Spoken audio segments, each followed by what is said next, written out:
آج میں آپ کو بتاؤں ایک فخر کی بات، آپ مسلمان ہیں، آپ اگر کسی کے ہاں بحث میں آ گئے، کوئی اگر آپ کو پکڑ کر کہنے لگے تیرے دین کی حقانیت کی کیا دلیل ہے، تیرا دین حق ہے، مذہب اسلام سچا ہے، کیا دلیل ہے؟ اللہ ایک ہے تم بولو، یہ تمہارا عقیدہ ہے، تیرا فیتھ ہے، محمد صلی اللہ علیہ وسلم دنیا کے سب سے اعلیٰ اور اشرف انسان ہیں، سامنے والے کہے گا یہ تیرا عقیدہ ہے، تیرا فیتھ ہے۔ کرنٹ فی زمانہ مجھے کوئی ایسی دلیل دے دے جس کو میں سمجھ سکوں کہ تیرا دین سچا ہے۔ میرے عزیزو، سچ بتاؤں تمہارے سامنے پیش کرنے کے لیے بڑے بڑے واقعات، بڑی بڑی کہانیاں، بڑی بڑی روایتیں، یہ سب نہیں، بلکہ صرف اور صرف تم قرآن پیش کر کے چیلنج کر سکتے ہو میرے دین کی حقانیت کی سب سے بڑی دلیل یہ ہے جو آج تک محفوظ ہے۔ اگر اس میں کوئی شک ہے تو تم اس کا بدل لا کر دکھا دو، یا اگر تم سچے ہو تو تم اپنے دین کی اس طرح مقدس محفوظ کتاب لا کر دکھا دو۔ یہ میرا چیلنج ہے۔ اس طرح کی محفوظ کتاب دنیا میں آج تک نہیں ہے اور نہ ہو سکے گی۔ کوئی بھی کتاب لاؤ، میں اس کے کئی نسخے ضرور دکھا دوں گا، کئی نسخے دکھا دوں گا۔ جتنے بھی ادیان، جتنے بھی دین دنیا میں پائے جاتے ہیں ان کی مقدس کتابیں ہیں، ہم یہ نہیں کہتے۔ عیسائی بائبل پڑھتے ہیں لیکن بائبل کی کئی قسمیں ہیں، کئی قسمیں۔ یونان والوں کی بائبل الگ ہے، امریکہ والوں کی بائبل الگ ہے، انگلینڈ والوں کی الگ ہے، حذف و اضافے کے ساتھ آیتیں بدلی ہوئی ہیں، واقعات میں ہیر پھیر ہے۔ اسی طرح دیگر مقدس کتابوں کا بھی حال ہے۔ میں کوئی بھی کتاب لاؤ اس کے 4-5 نسخے ضرور پیش کروں گا، اور پھر میرا یہ چیلنج ہے تم قرآن امریکہ میں اٹھاؤ یا ہندوستان میں اٹھاؤ، افریقہ میں اٹھاؤ یا عرب میں اٹھاؤ، ہر جگہ تمہیں قرآن وہی ملے گا جو الحمدللہ سے شروع ہوتا ہے اور والناس پہ ختم ہوتا ہے۔ الحمدللہ، یہ قرآن کی حقانیت کہ اس کے اچھا آپ کیا سمجھتے ہیں، اس کے دشمن نہیں رہے، اس کو ختم کرنے کی کوششیں نہیں ہوئی، بہت کچھ کر چکے، لیکن کیا کر سکتے ہیں؟ آسمان کو کب کون نیچے لا سکتا ہے؟ آسمان کو نیچے کچھ دشمن ہوتے ہیں، سنا ہے کہ کتا چاند کا دشمن ہوتا ہے۔ ہاں ہم نے سنا ہے، پتہ نہیں کیوں دشمنی کرتا ہے، کیونکہ 14ویں رات کو چاند کو دیکھ کر وہ بھونکنے لگ جاتا ہے، چاند کی طرف دیکھ کر کے بھونکتا ہے، اور شاید سوچتا بھی ہوگا کسی طرح اس کو نیچے گرا دوں بھونک بھونک کر کے، لیکن اس کے بس میں نہیں ہے، اس کی طاقت میں نہیں ہے۔ اس طرح بہت سارے آج کتے بھونکتے ہیں اسلام کی اس چکا چوند روشنی کو دیکھ کر، لیکن ان کے بس میں نہیں ہے اس کو زمین پر لا سکیں، قرآن کو زیر کر سکیں یا اسلام کو ختم کر سکیں۔ ہاں بس اتنا ہے کہ اپنے گوفے میں بیٹھ کر تھوڑی دیر بھونکتے رہیں، اور گلا خراب ہو جائے تو خاموش ہو جائیں، بس اتنا ہو سکتا ہے۔ اللہ تبارک و تعالیٰ کا کروڑا کروڑ احسان ہے کہ اس نے ہمیں دین حق کی ہدایت عطا فرمائی ہے، اور قرآن پاک جیسی محکم اور محفوظ کتاب اللہ نے ہمیں عطا فرمائی ہے۔ میرے عزیزو، اس کی حقانیت کی ایک اور دلیل میں تمہیں بتاؤں، اس کی حقانیت کی ایک اور دلیل، بلکہ بے شمار دلیلیں ہیں۔ ایک بات میں آپ کو بتا دوں، ہمارا یہ مزاج نہیں کہ قرآن کو ہم سائنس سے پروف کریں، ضروری نہیں ہم قرآن کو پروف کرنے کے لیے سائنس، فزکس، کیمسٹری، جغرافی، میتھس ان سب کے سہارے لینا، یہ ہمارا مزاج نہیں۔ لیکن اگر کوئی اس بات کا تقاضا کرے کہ کیا قرآن میں میتھس بھی ہے، کیا قرآن میں سائنس کی تھیوریز بھی ہیں، تب پھر ہم اس کو دلیل کے طور پر کچھ چیزیں پیش کرتے ہیں، ورنہ قرآن کی حقانیت کو ثابت کرنے کے لیے ہم یہ سب چیزوں کے محتاج نہیں ہیں۔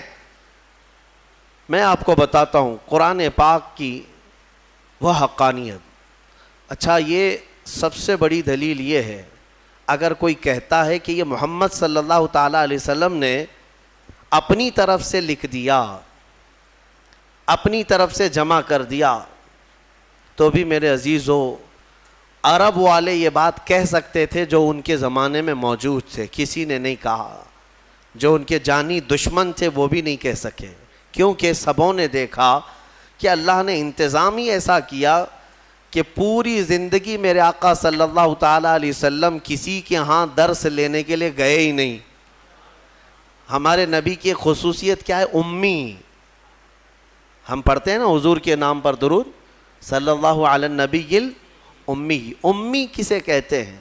امی کا مطلب ہے جو کسی سے نہ پڑھا ہو، جو کسی سے نہ پڑھا ہو. سنبھل کر کے ترجمہ کرنا. کچھ بدبخت یہاں پر حضور کو بغیر پڑھا لکھا کہتے ہیں. وہ بغیر پڑھے لکھے تھے، نعوذ باللہ. یہ جاہل کیا سمجھے جو پوری کائنات کا معلم بن کر کے آیا ہو، جس کے بارے میں قرآن کہتا ہے الرحمن علم القرآن، وہ رحمان ہے جس نے قرآن تمہیں سکھایا ہے، تم اس کو بے پڑھا لکھا کہتے ہو.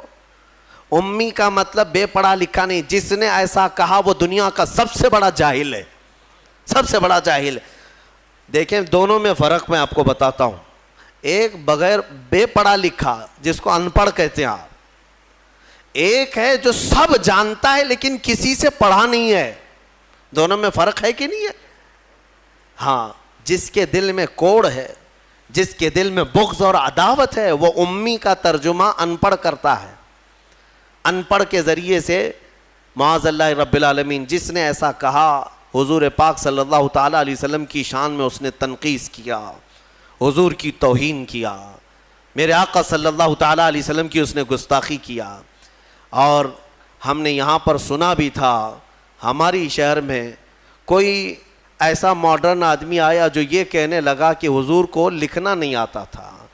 ظالم تو نے لکھنا کہاں سے سیکھا؟ جس رسول نے مدینے کے اندر صرف 10 سال کے اندر 80,000 لوگوں کو قلم پکڑنا سکھایا، تم ظالم اس کو کہتے ہو رسول پاک صلی اللہ علیہ وسلم کو لکھنا نہیں آتا تھا. نعوذ باللہ من ذالک. اگر حضور صلی اللہ تعالیٰ علیہ وسلم کو لکھنا نہیں آتا تھا تو پھر یہ قرآن لکھوایا کس نے ہے؟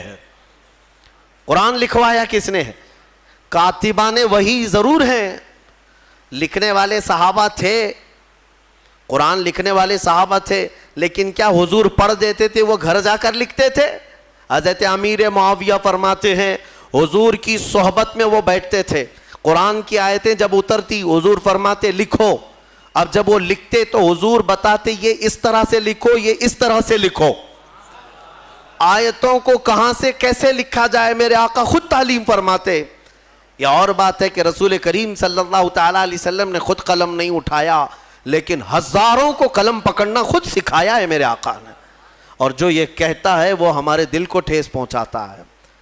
اے سنی مسلمانوں، نبی پاک صلی اللہ تعالیٰ علیہ وسلم کو لکھنا نہیں آتا تھا. نعوذ باللہ من ذالک.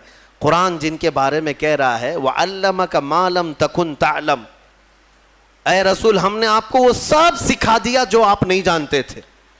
اگر حضور لکھنا نہیں جانتے تھے تو اس آیت کے مطابق رب نے انہیں سکھایا کہ نہیں سکھایا؟ اللہ فرما رہے ہم نے وہ سب سکھا دیا. سب میں کیا کیا آیا؟ سب میں کیا کیا آیا؟ سب میں میرا اور تمہارا نام بھی آ گیا. ہاں، میرے رسول کو اللہ نے وہ بھی سکھا دیا کہ اتنے زمانے کے بعد یہ لوگ آئیں گے، فلاں آئیں گے. حضور کو اللہ نے سارے علوم سکھائے. اس میں لکھنا بھی ہے، پڑھنا بھی ہے، بولنا بھی ہے، سننا بھی ہے، ساری چیزیں آ گئی. علمک ما لم تکن تعلم. اسی لیے الحمدللہ ہم اہل سنت و جماعت کا موقف یہ ہے کہ میرے رسول عالم ما کان و ما یکون ہیں. جو کچھ ہوا وہ بھی جانتے تھے اور جو کچھ ہونے والا ہے وہ بھی جانتے تھے. بات میں جو کہہ رہا تھا وہ توجہ سے سنیں. امی کسے کہتے ہیں؟ پھر سے تنبیہ کے ساتھ میں کہہ رہا ہوں، امی کا مطلب ان پڑھ نہیں، ان پڑھ نہیں، بلکہ جو کسی سے پڑھا ہوا نہ ہو، اس کا کوئی استاد نہ ہو. میرے رسول کی شان ہے وہ امی ہیں. اگر ان کو کسی نے پڑھایا ہے تو سیدھے ان کے پروردگار نے پڑھایا ہے. ہاں بس اللہ تبارک و تعالیٰ ان کا استاذ ہے. جبرائیل بھی نہیں. بعض لوگ یہ کہتے ہیں کہ جبرائیل آ کر دکھا. جبرائیل علیہ السلام کا کام صرف پہنچانے کا ہے، پڑھانے کا نہیں. جبرائیل علیہ السلام کا کام کیا ہے؟ پہنچانے کا. اسی لیے ہمارے ایک مفسر نے لکھا ہے پہلی آیت جو قرآن کی اتری وہ کیا تھی پتہ ہے نا مسلمانوں؟ اقرا بسم ربک الذی خلق. غار حرا میں یہ اتری ہے. میں توجہ چاہتا ہوں، جب جبرائیل آئے غار حرا میں تو جبرائیل یہ کہہ رہے تھے اقرا، پڑھو. کیا کہہ رہے تھے؟ پڑھو. اور حضور فرما رہے تھے ما انا بقاری, میں نہیں پڑھنے والا. اب یہاں پر بھی کچھ ظالم کوڑ دل والے کہتے ہیں ترجمے میں کہ مجھے پڑھنا نہیں آتا. تم کو پڑھنا نہیں آتا, رسول کو کیا نہیں آتا ہے؟ حضور یہ فرما رہے تھے کہ میں نہیں پڑھنے والا, میں پڑھوں گا نہیں. وہ کیوں کہہ رہے تھے میں آپ کو بتاتا ہوں. پھر سے جبرائیل نے سینے سے سینہ لگایا, 3 بار کیا جبرائیل نے, اقرا پڑھیے. کیا کہا؟ پڑھو. اس میں فرق سمجھو میرے عزیزو. عربی میں ایک لفظ ہے قل. قل کا مطلب ہوتا ہے کہو. بچے کو ہم قریب لائیں جو بالکل ابتدائی والا ہو تو اس سے کہتے ہیں کہ بیٹا میں جیسا کہوں ویسا کہو, میں جیسا بولوں ویسا بولو. مطلب کیا ہے کہ ابھی اس کو کچھ آتا نہیں ہے اس لیے میں اس کو کہہ رہا ہوں بولو. یہ قل میں ہوتا ہے, قل میں. اور بعض مفسرین نے فرمایا جبرائیل جب اقرا کہہ رہے تھے کہ پڑھو, یہ اسی کو کہا جاتا ہے جو کبھی پڑھا ہوا ہو. یہ اسی سے کہا جاتا ہے جو کبھی پڑھا ہوا ہو. اقرا پڑھو. اور قرآن کی کتنی آیتیں میں تم کو بتاؤں. اللہ تعالیٰ فرما رہا ہے وَإِذْ قَالَ رَبُّكَ لِلْمَلَائِكَةِ إِنِّي جَاعِلٌ فِي الْأَرْضِ خَلِيفَةً. پہلے والے پارے میں نے اس کی تفسیر بھی کیا ہے. وَإِذْ کا مطلب کیا ہے ترجمہ اٹھا کر کے دیکھ لینا. وَإِذْ, اور یاد کرو جب رب نے فرشتوں سے کہا کہ آدم کو میں اپنا خلیفہ بنانے والا ہوں. اللہ تعالیٰ فرشتوں سے فرما رہا ہے کہ میں ایک انسان بناؤں گا آدم, اور اس کو خلیفہ بنا کر زمین میں بھیجوں گا. لیکن اس سے پہلے آیت کہاں سے شروع ہو رہی ہو؟ وَإِذْ کا مطلب ہوتا ہے یاد کرو. اور یاد کرو اے محمد جب رب تمہارا کہہ رہا تھا فرشتوں سے کہ میں زمین میں اپنا خلیفہ بناؤں گا. حضور کو کیوں کہا جا رہا ہے؟ حضور کو یہ کیوں کہا جا رہا ہے؟ اور یاد کرو مطلب یہ ہے کہ اے محبوب کیا آپ بھی تو تھے اس وقت نورانی حالت میں, نور کی کیفیت میں آپ بھی تھے. وہ یاد کریں آپ جب رب فرما رہا تھا تو جو رسول آدم کے پیدا ہونے سے پہلے سے حالات دیکھ رہے ہوں اس کے بارے میں تم کہتے ہو بغیر پڑھا لکھا ہے.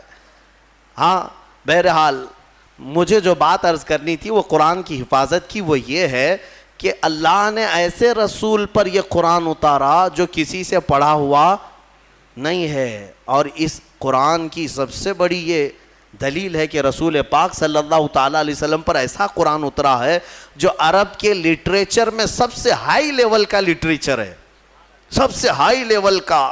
عربی فصاحت بلاغت میں اس کا کوئی مثل ہی نہیں تھا. وہاں اس زمانے میں عربی جاننے والے بڑے بڑے شعراء تھے, بڑے بڑے عربی دان تھے. حضور پاک صلی اللہ علیہ وسلم نے چیلنج کے لیے ایک بار خانہ کعبہ کے دروازے پر یہ سورہ بھی لگا دی تھی, انا اعطیناک الکوثر فصلی لربک وانحر ان شانئک هو الابتر. کوئی عرب کا شاعر ہے تو اس کا جواب لکھ کر کے لائے. اگر یہ شعر ہے میرے, شعر و شاعری ہے, تو تم اس شعر و شاعری سے اس کا جواب لکھ کر لاؤ.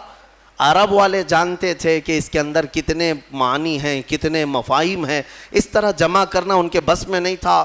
ایک بہت بڑے شاعر کو لے آئے, بہت بڑا پڑھا لکھا ان کا فی البدی اشعار میں بات کرنے والا, اس کو کعبے کے پاس لائے اور کہا دیکھو محمد نے یہ لگایا ہے, اس کا جواب دینا ہے. اس شاعر نے غور سے دیکھا اور ایک لائن لکھ دیا, کہا یہ اس کے نیچے لگا دو. ایک لائن لکھ کر کے کہا اس کا جواب میری طرف سے یہ ہے. کیا تھا؟ آیت تو لکھی تھی فصلی لربک وانحر ان شانئک هو الابتر, اور شاعر نیچے لکھا ہوا تھا ما ھذا کلام البشر, یہ بشر کا کلام ہو ہی نہیں سکتا. اس نے نیچے لکھ کر کے کہا اس کا جواب یہی ہے کہ یہ بشر کا کلام نہیں ہو سکتا. اس وقت کے لوگوں نے اس کے اعجاز کو سمجھ لیا تھا قرآن عظیم کو, کہ یہ محمد صلی اللہ علیہ وسلم کا اپنے پیٹ سے نکالا ہوا نہیں ہے, یہ بلکہ یہ اللہ رب العزت کی طرف سے کوئی تو ہے جو ان پر اتار رہا ہے یہ آیتیں. آپ کو ایک حیرت کی بات میں بتاتا ہوں. امریکہ کا جو انکشاف ہوا, یہ تو بہت سالوں بعد پتہ چلا نا کہ اس طرف بھی ایک دنیا ہے. بہرحال اٹلانٹک اوشین میں جو یعنی سمندری سفر کا ماہر ایک بڑا مورخ بھی ہے، دانشور بھی ہے، پڑھا لکھا آدمی ہے، اور وہ سائنٹسٹ بھی ہے۔ وہ سمندری سفر میں اٹلانٹک اوشین سے گزرتے ہوئے ایک علاقہ دیکھتا ہے جہاں سے اس کا جہاز گزر رہا تھا، تو وہ ایک ایسی جگہ آئی جہاں اتنا اندھیرا ہے کہ سورج کی ایک کرن بھی نہیں پڑتی، وہاں پر ایک کرن بھی نہیں آتی۔ اور جب جہاز وہاں چلا جائے تو اس نے کہا ہاتھ باہر نکالو تو بھی نظر نہ آئے، اتنا اندھیرا ہے، ایک علاقہ ہے سمندر کے بعد۔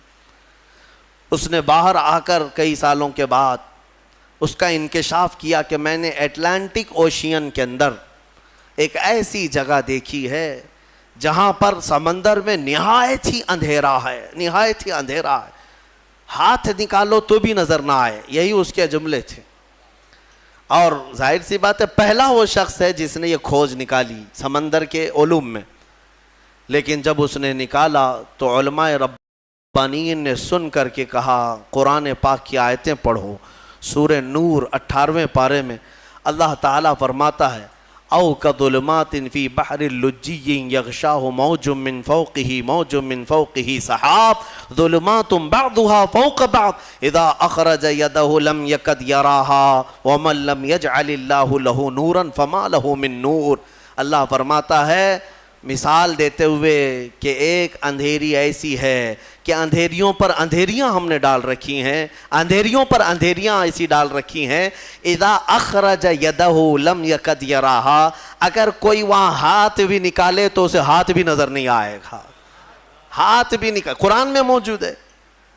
اندھیریوں پر اندھیریاں ایک جگہ ہم نے ایسی ڈال رکھی ہیں کہ اگر کوئی ہاتھ بھی نکالے تو اسے ہاتھ نظر نہیں آئے گا، اور اللہ جس کے لیے روشنی نہ کرے کوئی اور روشن کر ہی نہیں سکتا۔ آیت یہ موجود ہے۔ اب اس صاحب کو بھی بتایا گیا جو کھوج نکالے تھے، کہا یہ تو قرآن میں موجود ہے۔ کہا قرآن کتنے سو سال پہلے؟ تقریباً اس زمانے میں 1200 سال گزر چکے تھے۔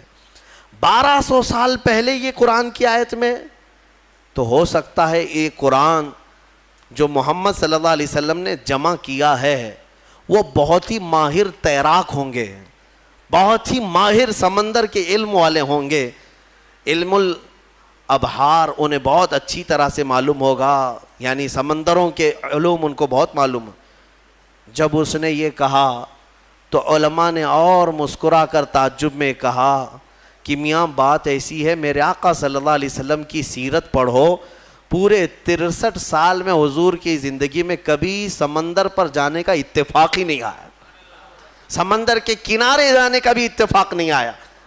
تو وہ اش کرنے لگا، جو بندہ پوری زندگی میں کبھی سمندر نہیں گیا ہو اور وہ اٹلانٹک اوشین میں موجود اگر اندھیریوں کی خبر دے رہا ہے تو یہ محمد کا اپنا کلام نہیں ہے، ضرور اس کو اسی نے اتارا ہے جس نے وہ اندھیریاں پیدا کی ہیں۔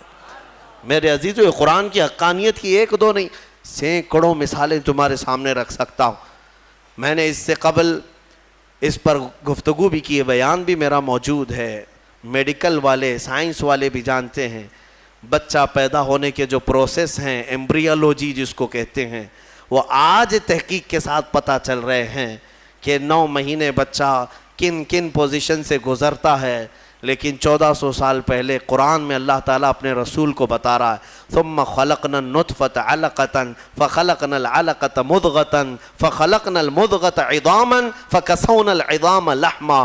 ڈاکٹروں سے پوچھ لینا، MBBS کیے ہوئے ہوں یا دیگر جو ایمبریولوجی پڑھے ہوئے ہوں، انہیں پتہ ہے بچہ جیسے نطفہ ماں کے رحم میں جاتا ہے اس کے بعد کیا بنتا ہے، اس کے بعد وہ نطفہ تھوڑا سا بڑا ہو کر کے چپچپا بنتا ہے، چنگم کی طرح جس کے اندر چپکنے والی چیز ہو، اور اس کو عربی میں علقہ کہتے ہیں، علقہ کہتے ہیں، وہ بہو وہی ترجمہ ہے۔ اور اس کے بعد یہ میڈیکل لائن کے اعتبار سے ہی میں بتا رہا ہوں، یہ چپچپا بنتا ہے اور اس کے بعد یہ خون کا لوتھڑا بنتا ہے، خون کا بستہ، خون بندھا ہوا خون جیسا ہوتا ہے، اور اس کے بعد پھر گوشت کا ٹکڑا بنتا ہے، پھر گوشت کے ٹکڑے کے بعد پھر یہ جو ہے ہڈیاں اس کے اندر آنے لگتی ہیں اور پھر شکل بننے لگتی ہے اور پھر اس کے بعد اس پر چمڑی آتی ہے, پھر بال آتے ہیں. اب قرآن پڑھو تو سمجھ میں آئے گا.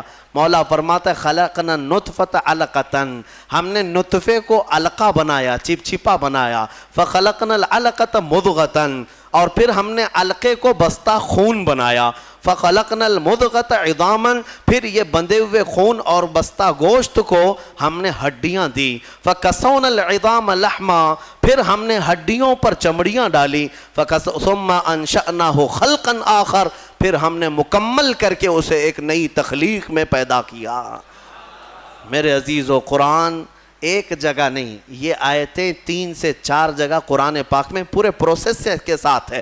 مجھے بتاؤ 1400 سال پہلے کون سا سونوگرافی تھا, کون سا سی ٹی اسکین تھا, کون سا ایکس رے مشین تھی, کون سی ایسی چیز تھی جو ماں کے پیٹ میں کیسے پروسیس ہوتا ہے بتا سکے. اگر میرے آقا صلی اللہ تعالیٰ علیہ وسلم نے قرآن کے ذریعے سے یہ بتایا ہے تو یقیناً قرآن اللہ کی کتاب ہے جو خود ماؤں کے پیٹ میں بچوں کی تخلیق فرماتا ہے. بہرحال مجھے بات صرف اتنی عرض کرنی ہے کہ قرآن کو تم نے چھوڑا ہے میرے عزیزو, جس کی وجہ سے آج ہماری حالات ہے. کاش ایک بار قرآن پھر سے اٹھا لو. میں قسم رب ذوالجلال کی, اللہ تبارک و تعالیٰ کا وعدہ تمہیں یاد دلا رہا ہوں. مولا نے قرآن میں فرمایا کان حقا علینا نصر المؤمنین, ہم نے اپنے اوپر لازم کر لیا ہے کہ ایمان والوں کی مدد کریں گے. ہم نے ابھی قرآن میں پڑھا ہے ان یکم منکم 20 صابرون یغلبوا 200, اگر تم میں 20 لوگ صبر والے آ جائیں, مولا فرماتا ہے میں 200 پر انہیں بھاری کر دوں گا, 200 پر بھاری کر دوں گا. یہ سب وعدے تمہارے لیے ہیں, لیکن اب کیا ہوگا؟ اسی لیے کسی شاعر نے کہا تھا اب فقط شور مچانے سے نہیں کچھ ہوگا اور یوں ہی ہونٹوں کو ہلانے سے کچھ نہیں ہوگا. تمہیں اب اس قرآن پاک کو اٹھا کر دیکھنا ہوگا کہ عملی زندگی کیا ہے. بڑے بڑے سائنسدان, بڑے بڑے مورخین قرآن پڑھتے رہے, آج بھی پڑھ رہے ہیں اور تحقیقات کر رہے ہیں. افسوس ہے کہ ہماری قوم میں ایک بڑا طبقہ قرآن سمجھنا تو دور کی بات ہے, پڑھنا بھی نہیں جانتے. جو پڑھنا نہیں جانتے, یہی تو حال ہے کہ ہم نے دیکھا ہے بڑی بڑی محفلیں, تمہیں قوالی میں تو اتنا جوش آتا ہے, تھرکتے رہتے ہو, ناچتے رہتے ہو, کون سا جوش ہے؟ ہاں, تم یہاں پر کسی محفل میں بیٹھ کر کے کچھ اشعار سنو تو تمہارے جسم میں وجد آنے لگتا ہے. بعض لوگ یہ کہتے ہیں یہ وجد ہے, وجد ہے. ارے اللہ کا کلام سن کر کوئی وجد نہیں آیا. قرآن پاک سننے کے بعد تمہارے رونگٹے کھڑے نہیں ہوئے, کیا کھڑے ہوں گے؟ سمجھ میں آتے تو نا. قرآن کی آیتیں آج بھی پتھر دلوں کو بھی پانی کر دیتی ہیں. تمہیں پتہ ہے فضیل بن عیاض اپنے زمانے کے بڑے ڈاکو, بغداد کے راستے پر جو بھی قافلہ گزرتا لوٹ مار کرتے تھے, لیکن ایک قاری قرآن اونٹ پر بیٹھ کر تلاوت کرتے ہوئے جا رہا تھا اور 27ویں پارے کی آیت تلاوت کر رہا تھا. الم یأنی للذین آمنوا ان تخشع قلوبہم لذکر اللہ, کیا ایمان والوں کو ابھی وہ وقت نہیں آیا کہ اللہ کے ذکر سے ان کا دل ڈولنے لگ جائے, ہلنے لگ جائے, وہ توبہ کر لیں؟ اتنی آیت سنی تھی فضیل بن عیاض کے ہاتھ کانپنے لگے. کیوں؟ عربی سمجھتے تھے, ڈاکہ زنی کرتے تھے لیکن عربی معلوم تھی.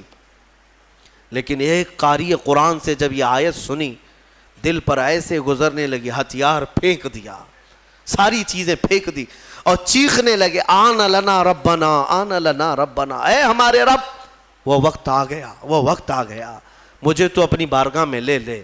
اور پھر ایسی توبہ کی, ایسی توبہ کی, اللہ اکبر. اس کے بعد جو ان کی زندگی میں تبدیلی آئی جانتے ہیں؟ فضیل بن عیاض اولیاء کرام کی جماعت میں سند کا نام ہے. آج اتنا بڑا مقام ہے کہ سیدنا غوث اعظم عبد القادر جیلانی رضی اللہ تعالیٰ عنہ بھی ادب کیا کرتے تھے. فضیل بن عیاض کا نام آئے تو وہ کس سے ان کی زندگی بدلی؟ قرآن کی آیت نے بدل دیا. آج بھی قرآن پاک سمجھ جاؤ تو تمہاری آنکھیں بہنے لگ جائیں. یہاں تو تراویح کی 4 رکعت جسے بھاری لگتی ہو وہ قرآن کیا سمجھے گا؟ ہاں, لوگوں کو ایسا ہی لگتا ہے کہ بالکل شتابدی ایکسپریس والی جہاں تراویح ہوتی وہاں پڑھنا چاہیے، 15 منٹ میں پورا ہو جائے، کچھ بھی پڑھتا رہے ہو، عربی پڑھے کہ چائنیز پڑھے کہ جرمنی پڑھے، ہاں بس یہ ہے کہ تڑ تڑ تڑ جلدی سے نکالتے۔ مسلمانوں کیا یہ بوجھ ہے تراویح جس کو تم اپنے کندھوں سے ہٹا کر بھاگنا چاہتے ہو؟ مزاج تو یہ بناؤ کہ قرآن ہمیں ویسا سنایا جائے جیسے رسول پاک کے زمانے میں سنایا جاتا۔ قرآن سنیں تو ہمیں رسول پاک کا مدینہ یاد آ جائے۔ قرآن کے نغمات آج بھی اس کی قراتیں لوگوں کو رلا دیتی ہیں، تمہیں اندازہ بھی نہیں ہے۔ کئی انگریز مصر میں نے دیکھا ہے، کئی انگریز جن کو قرآن سنایا گیا اور انہیں معلوم تھا تو وہ رو پڑے۔ ایک فرانس کا بہت بڑا ڈاکٹر تھا اسکندریہ میں، ایک ہمارے بڑے شیخ ہیں، وہ قرآن کی تلاوت کرتے تھے تو وہ اپنی ڈاکٹریٹ پہ بڑا فخر کرتا تھا، صرف وہ حضرت کی قرآن کی تلاوت سننے کے لیے وہ باہر کھڑا رہتا۔ کئی دن کے بعد وہ ساری چیزیں چھوڑ کر کے اندر آیا اور کہا اس کی جو مٹھاس ہے اور اس کی جو لذت ہے مجھے دنیا میں کہیں نہ ملی، مجھے اسی دامن میں داخل کر لیا جائے۔ کئی ایسے لوگ ہیں جنہوں نے قرآن پاک کو سن کر کے اپنی زندگیاں بدل لیں۔ تمہیں کیا ہو گیا؟ قرآن کو اتنا اوپر رکھ دیا کہ ہاتھ بھی نہ جائے۔ تمہارے فریج اور ٹی ویاں تو صاف ہوتی ہیں، قرآن پر تو پتہ نہیں کتنی گرد و غبار لگی ہوئی ہے۔ ہاں ابھی رمضان میں اس کو صاف کر دیا ہوگا، اٹھایا ہوگا۔ قرآن تم کب اٹھاتے ہو؟ قسم کھانے کے لیے، جھگڑا ہو جائے دیکھو میں قرآن کی قسم کھا رہا ہوں، یا پھر کب قرآن اٹھاتے ہو؟ جب کسی کی میت ہو جائے، جلدی لاؤ قرآن۔ ارے یہ زندوں کے لیے اترا ہے قرآن، مردوں کے لیے نہیں۔ قرآن زندوں کے لیے نا، ہاں مردوں کو ایصال ثواب تو ضرور کرائیں گے ہم، فائدہ تو پہنچے گا تلاوت کا، لیکن یہ ایصال ثواب کے لیے ہی نہیں۔ قرآن کہتا ہے ھدی للمؤمنین، مومنوں کی ہدایت کے لیے آیا ہے۔ ہدایت چھوڑ کر کے تم دکان کی اوپننگ کے لیے، گھر کی ٹھنڈک کرانا ہے، اوپننگ کرانا ہے، اور پھر ماں باپ کی میت ہو گئی ہے، اور پھر کیا ہے؟ جھگڑے میں قسم کھانا ہے۔ یہی ساری چیزیں قرآن اٹھانے کی ہے۔ قرآن عظیم اللہ تعالیٰ کا وہ عظیم تحفہ ہے کہ پوری زندگی بھر اس پر رشک کرو گے تو بھی کم ہے۔ آج پوری دنیا میں کسی قوم کے پاس یہ کتاب نہیں ہے جتنی محکم کتاب تمہارے پاس ہے۔ سینہ تان کر کے کہہ سکتے ہیں ایسی کتاب کسی کے پاس نہیں ہے۔ اتنا بڑا ذخیرہ تمہارے پاس ہے اور تم اس کو پیچھے ڈالے ہوئے ہو۔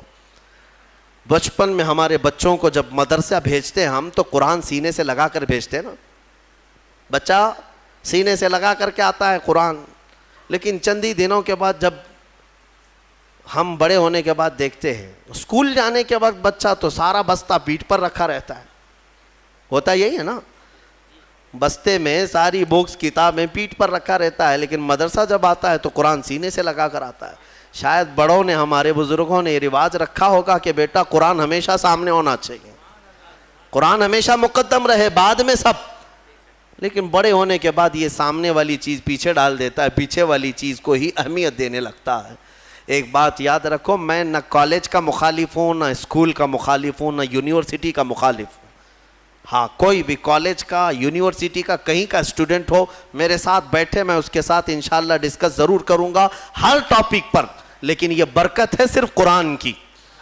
الحمدللہ ہم نے قرآن پڑھا ہے تو قرآن کی برکت سے اللہ نے ہمیں سائنس کی بھی سمجھ عطا کی ہے، ہمیں میتھس بھی آتا ہے، ہمیں جیومیٹری بھی آتی ہے، ہمیں فزکس بھی آتا ہے تھوڑا بہت۔ میں یہ فخر کے لیے نہیں کہہ رہا، نہ ہی یہ غرور کے لیے کہہ رہا ہوں، بلکہ جو کچھ بھی اللہ نے ہمیں شدھ بدھ دی ہے وہ قرآن کی برکت سے عطا کیا۔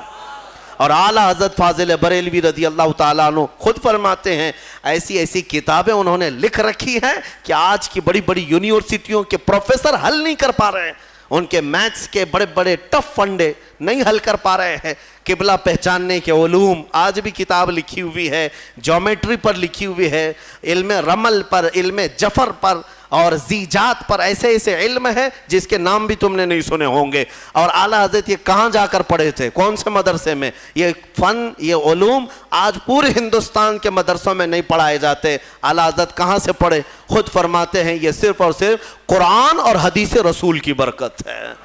رسول پاک صلی اللہ تعالیٰ علیہ وسلم کے قدموں میں جو ہو گیا ہر علم خیرات میں ملا۔ میں یہ کہتا ہوں کہ نوجوانوں ضرور جاؤ، اسکول جاؤ، کالج جاؤ، یونیورسٹیوں میں جاؤ، ٹاپ کرو، پوری یونیورسٹی کو ٹاپ کرو، لیکن عقیدہ اور یقین یہ ہونا چاہیے کہ تم دنیا میں اگر عروج پر پہنچو گے تو شروعات تمہاری الحمدللہ رب العالمین سے ہونی چاہیے۔ یہاں سے ہو تو پھر دیکھو اللہ تعالیٰ تمہیں ترقی بھی دے گا اور برکت بھی عطا کرے گا۔ اللہ کریم ہمیں کہنے سننے سے زیادہ عمل کی توفیق عطا فرمائے۔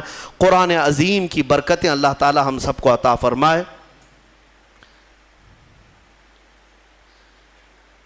ایک سوال ہے، یہ ہر نماز کے بعد یہاں پر جو تسبیح پڑھی جاتی ہے سبحان اللہ وبحمدہ سبحان اللہ العظیم وبحمدہ استغفر اللہ، یہ بخاری شریف کی حدیث ہے، بخاری شریف کی حدیث ہے، صحیح کتاب۔ حضور پاک صلی اللہ تعالیٰ علیہ وسلم نے فرمایا جس نے دن میں یہ 100 مرتبہ پڑھ لیا، دن بھر جو کچھ بھی کیا گیا تھا سب اللہ معاف فرمائے گا۔ تو رواج یہ دیا جاتا ہے کہ 5 وقت کی نمازوں میں اگر تم سے 50 یا 55 مرتبہ ہو جائے، 11 مرتبہ پڑھتے ہیں، باقی کا بچا ہوا اپنے رات میں سونے کے وقت پڑھ لو تاکہ دن بھر کی خطائیں معاف ہو جائیں۔ اور بخاری شریف کی سب سے آخری حدیث جس پر ختم بخاری ہوتی ہے اور اس کی تلاوت کے بعد دعائیں قبول ہوتی ہیں، بزرگوں نے فرمایا بخاری شریف کا جب ختم ہوتا ہے نا، جیسے ختم قرآن بھی ہے نا، شب قدر کو ختم قرآن کی محفل ہوتی ہے، بخاری شریف کی ختم کی بھی محفل ہوتی ہے، اور بزرگوں نے فرمایا ختم بخاری کے وقت جو حدیث آخری پڑھی جاتی ہے اس وقت مجمع میں جو بھی دعا کرے گا اللہ اس کی دعا قبول کرے گا۔ وہ کیا پڑھی جاتی ہے؟ بخاری شریف کی آخری حدیث، میرے آقا صلی اللہ علیہ وسلم نے فرمایا کلمتان حبیبتان الی الرحمن خفیفتان علی اللسان ثقیلتان فی المیزان سبحان اللہ وبحمدہ سبحان اللہ العظیم۔ میرے آقا فرماتے ہیں 2 کلمے ایسے ہیں جو رحمان کو سب سے زیادہ پیارے ہیں اور زبان پر سب سے ہلکے ہیں اور میزان میں سب سے بھاری ہیں۔ زبان پر بہت ہلکے ہیں، میزان پر سب سے بھاری ہیں۔ وہ 2 کلمے کیا ہیں؟ میرے آقا فرماتے ہیں سبحان اللہ وبحمدہ ایک کلمہ، سبحان اللہ العظیم دوسرا کلمہ۔ یہی ہے۔ ایک دوسری حدیث میں آگے وبحمدہ استغفر اللہ کا بھی اضافہ ہے۔ بہرحال یہ اس کی فضیلت آپ نے پوچھا اس لیے میں نے عرض کیا۔ آج بھی بحمدہ تعالی خانہ کعبہ کے پاس کثرت سے پڑھی جانے والی تسبیح بھی یہی ہے۔ پورے خانہ کعبہ کے غلاف پر اگر کوئی تسبیح لکھی ہوئی ہے تو صرف سبحان اللہ وبحمدہ سبحان اللہ العظیم، یہی آپ دیکھیں گے۔ اللہ تبارک و تعالیٰ اس تسبیح کی برکت سے ہمارے گناہوں کو معاف فرمائے۔